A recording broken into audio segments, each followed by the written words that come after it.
Kwenye maisha, watu wengi huwa wanatamani kuwa na pesa nyingi, mali nyingi na maisha yenye uhuru wa kifedha. Lakini tatizo kubwa sio kwamba hawapati pesa. Tatizo lililopo ni namna wanavyotumia pesa wanazozipata. Unaweza kupata kipato kizuri, lakini ukawa huna maendeleo kwa sababu kila pesa inayoingia inatoka bila mpangilio. Kujifunza kuitawala pesa ni muhimu kuliko kujifunza tu namna ya kuitafuta. Mafanikio hayajengwi kwa kiasi cha pesa unachokipata peke yake. Mafanikio yanajengwa kwa maamuzi unayoyafanya kwenye hiyo pesa. Mtu anayepata kipato kidogo lakini anajua kukipangilia vizuri, kuweka akiba na kuwekeza, anaweza kujenga maisha mazuri kuliko anayepata kipato kikubwa lakini anatumia kila pesa anayoipata bila kuweka akiba na kuwekeza. Ushauri wa kwanza ni kuishi chini ya kipato chako. Kuishi chini ya kipato chako ni kutumia kiasi cha pesa kilicho chini ya kile unachokipata. Kama unapata shilingi 500,000 kwa mwezi, sio lazima matumizi yako yafike 500,000 au yazidi 500,000. Unaweza kuishi maisha yako kwa kutumia 350,000, 300,000 au 400,000, na sehemu inayobaki ukaiweka kwenye akiba au uwekezaji. Tatizo la watu wengi, kipato chao kinapoongezeka, wanaongeza pia kiwango cha matumizi yao. Mtu akipata mshahara mkubwa,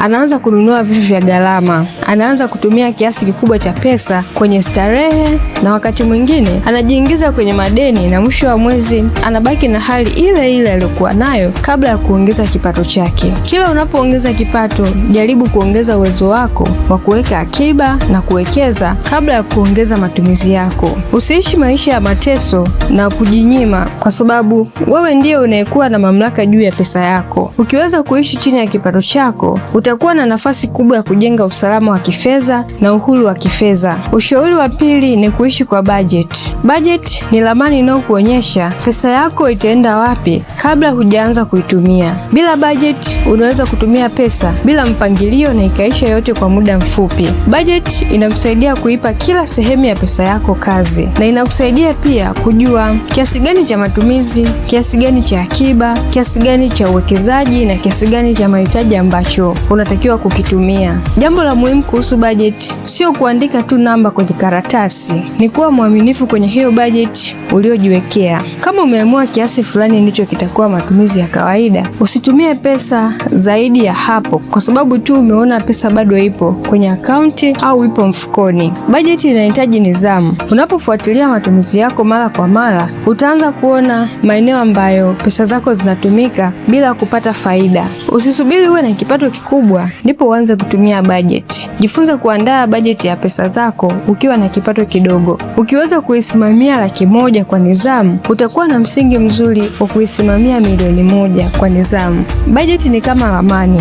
Haikuongezei pesa moja kwa moja, lakini inakusaidia usipoteze pesa ulionayo. Ushauri wa tatu ni kununua asset. Moja ya tofauti kubwa kati ya mtu anayejenga mafanikio na mtu anayebaki kwenye matumizi ni namna anavyotumia pesa. Mtu anayejenga mafanikio huwa anatumia sehemu ya pesa kwenye vitu vinavyoweza kuwa na thamani au kuleta kipato baadaye. Asset inaweza kuwa uwekezaji, biashara yenye uwezo wa kuzalisha faida au mali nyingine yenye uwezo wa kukujengea thamani. Unapopata pesa, usifikirie tu kuhusu kitu gani cha kununua kwa ajili ya starehe ya leo. Jiulize pia, ni kitu gani ninachoweza kununua leo ambacho kinaweza kunisaidia kesho. Ushauri wa 4 ni kuweka malengo ya muda mrefu. Mtu asiyekuwa na malengo ya muda mrefu anaweza kutumia pesa zote kwenye mahitaji ya leo kwa sababu haoni picha ya maisha yake ya baadaye. Malengo ya muda mrefu yanakusaidia kujua unataka kuwa wapi baada ya miaka kadhaa. Unaweza kuwa na lengo la kujenga biashara, kununua au kujenga nyumba, kuweka akiba, kuwekeza au kujenga chanzo cha ziada cha kukupatia kipato.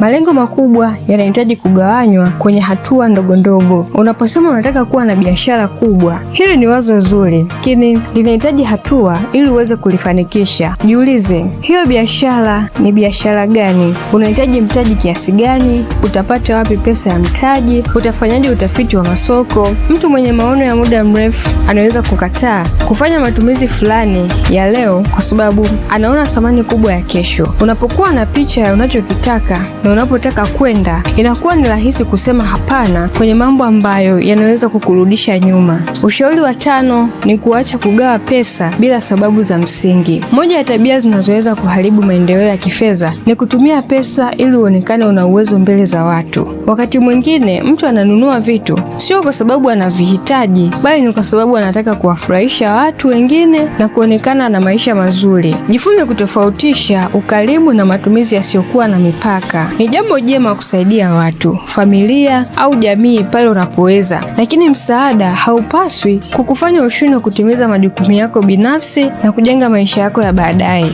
Kabla hujatoa pesa, jiulize kama kuna sababu ya msingi inayokufanya utoe hiyo pesa. Usitumie pesa kwa ajili ya kuwafurahisha watu au kuwaridhisha watu. Maisha bora ya kifedha hayaanzi kwa kuwa na pesa nyingi, yanaanza kwa kuwa na mtazamo sahihi kuhusu pesa. Ukiweza kuishi chini ya kipato chako, utakuwa na nafasi nzuri ya kuweka akiba. Ukiishi kwa budget, utajua pesa yako inaenda wapi, na ukiweka malengo ya muda mrefu, utaanza kufanya maamuzi kwa kuangalia kesho. Na ukiacha kugawa pesa bila sababu za msingi, utaweza kulinda pesa zako. Usiangalie tu kiasi cha pesa unachokipata, angalia pia kiasi cha pesa unachoweza kukiweka kama akiba, kukilinda na kukifanya kikufanyie kazi. Hapa ndipo safari ya kujenga maisha yenye uhuru wa kifedha inapoanzia. Usijaribu kubadilisha kila kitu kwa siku moja. Anza na hatua ndogo. Andika kipato chako, andika matumizi yako, punguza matumizi yasiyokuwa na ulazima, tenga kiasi cha akiba, jifunze kuhusu uwekezaji na weka malengo. Pesa nyingi bila nidhamu zinaweza kuisha, lakini nidhamu nzuri ya kutumia pesa inaweza kukusaidia kujenga maisha mazuri na uhuru wa kifedha hata kama unapata kipato kidogo.